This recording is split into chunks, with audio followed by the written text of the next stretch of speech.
পৃথিবী থেকে মায়া মমতা ভালোবাসা জিনিসটা কেমন যেন উঠে যাচ্ছে। আজ এমনই এক হৃদয় বিদারক ঘটনার সাক্ষী হলাম আমরা। 3 মেয়ে থাকে বাইরে, আর বাবা থাকে ওল্ড এজ হোমে। তিনি মারা গেছেন। তার সৎকারের কাজ মেয়েরা দেখছে ভিডিও কলে।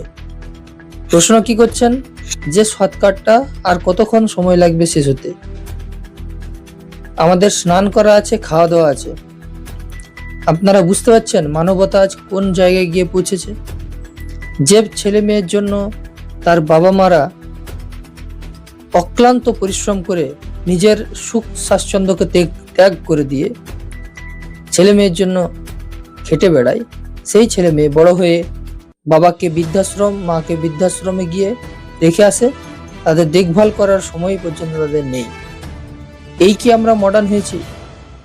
এটাকে কি মডার্নাইজেশন বলে? আমরা ধীরে ধীরে ওয়েস্টার্ন কালচারের দিকে এগিয়ে যাচ্ছি। কিন্তু ভারত হলো বৈচিত্র্যের দেশ।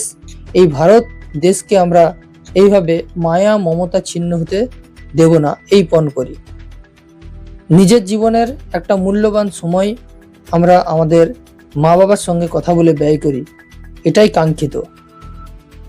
তারা ছোটবেলায় যেমন করে আমাদেরকে আদর যত্ন করত, তাদের বয়স্ক অবস্থাতে যেন আমরা তাদের লাঠি হয়ে দাঁড়াতে পারি, তাদের সাপোর্ট হয়ে দাঁড়াতে পারি।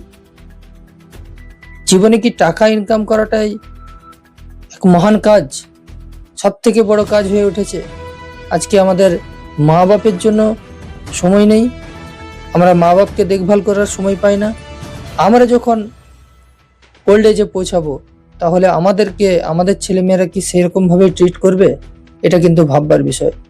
আপনাদের কাছে উত্তরের আশায় থাকবো আমি জিয়াউর রহমান। থ্যাংক ইউ আমার ভিডিওটা এইভাবে দেখার জন্য।